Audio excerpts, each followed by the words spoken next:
Beni dinliyorsunuz. Zor bir seneyi beraber atlattık biliyorsunuz. Okuma yazma öğrendik. Şimdi artık daha çok kitap okuyacağız. Artık 30 sayfalık da okursunuz, 20 sayfalık da.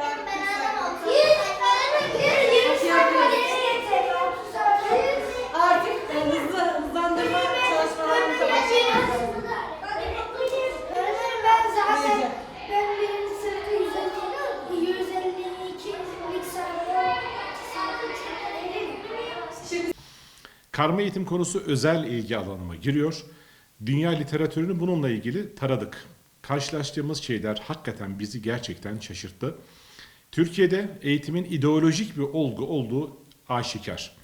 1924 yılında hiçbir bilimsel çalışma yapılmadan aniden karma eğitime geçiş yapılmış. Şimdi insanlar kalkıyorlar yıllarca bir karma eğitim gerçeğiyle, tırnak içerisinde gerçeğiyle muhatap oluyorlar. Ve herkes şunu düşünmeye başlıyor, eğitim sadece böyle yapılır diye. Ve Milli Eğitim Temel Kanunu'na da bu konulmuş, karma eğitim esastır ama ihtiyaca göre kız ve erkek ayrı okullar açılabilir şeklinde bir ibare olmasına rağmen özellikle 28 Şubat'ın dayatmacı zulmünde maalesef özel kurslara, özel dershanelere varıncaya kadar karma eğitim dayatması yapıldı. Peki burada gerçek sebep ne? Bir pedagojik çalışma var mı? Yani kızlarla erkeklerin birlikte eğitim almasının faydasına yönelik bir çalışma var mı? Hayır. Bunun tam tersine Batı'da single sex education yani tek cinsiyetli eğitimin faydalarına yönelik olarak çok ciddi çalışmalar yapılmış. Bunlarla ilgili en temel, en çarpıcı birkaç bilgiyi sizlerle paylaşmak istiyorum. Bunların birincisi bir kere kız ve erkek farklı şeydir.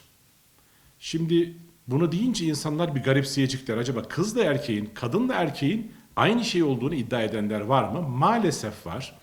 Kadına ve erkeğe ait rollerin toplumsal cinsiyet kavramıyla özdeşleştirilerek sanki bunlar birbirine çok yakın şeyler ama toplumun kadına ve erkeğe vermiş olduğu farklı roller neticesinde kadın ezilen, aşağılanan bir unsur olarak ortaya çıkarılmış gibi görünüyor. Bunun dışında erkek tamamen farklı bir role büründürülmüş oluyor. Evet, bunun hakikatte bir payı var mı? Var. Karşılığı var mı? Var. Ama işin aslı tamamen bundan farklı.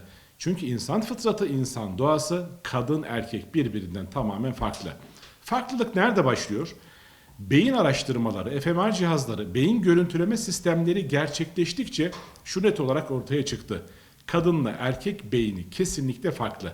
Mekanizmaları farklı. İçermiş olduğu işlevsel, fonksiyonel özellikler farklı. Tüm bu farklılıklar da hormonal farklılıkları beraberinde getiriyor. Bütün bu farklılıklarla beraber bunlarla ilgili yazılmış onlarca kitap, makale, doktora tez çalışmaları var. Bütün bu farklılıklar insanın davranışlarına, eğitim öğretim sürecine ve sınıf yönetimine etki ediyor. Ve bütün bu farklılıklar öğrenme stillerine, öğrenme materyallerine de etki ediyor. Şimdi kızla erkeği aynı sınıfa, aynı yaştaki kız ve erkeği aynı sınıfa koymak da siz doğru bir iş ya da homojen bir sınıf oluşturmuş olmuyorsunuz. Farklı algılayan, farklı düşünen, şuna varıncaya kadar araştırmalar yapılmış kıymetli dostlar.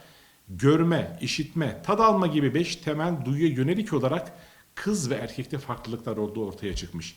Kızlar çok daha derin duyarken, derin işitirken erkeklerin işitmeleri onlara göre daha az.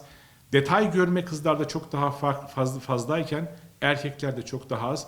Bunlara varıncaya kadar araştırma sonuçları kız ve erkeğin öğrenme süreçlerinde, sınıf yönetiminde, bilgiyi işleme süreçlerinde çok ciddi farklılıklar olduğunu ortaya koymuş. Bununla beraber kız ve erkek aynı sınıfta olunca belli yaştan sonra ergenlik döneminde hormonların farklı ve fazla çalıştığı dönemlerde iki cins birbirine ilgi duyarak maalesef eğitim öğretim süreçlerinde aksatmaya başlayabiliyorlar. Ve bunlar akran zorbalığından tutun şiddete, tacize, tecavüze varıncaya kadar devam eden birçok olumsuzluk ortaya çıkıyor.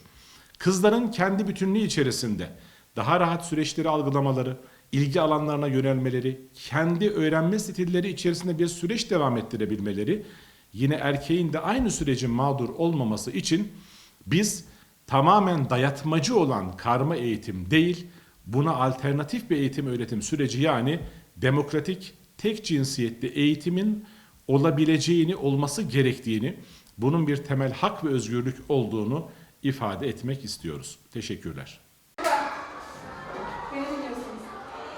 Zor bir seneyi beraber atlattık biliyorsunuz. Okuma yazma öğrendik. Şimdi artık daha çok kitap okuyacağız.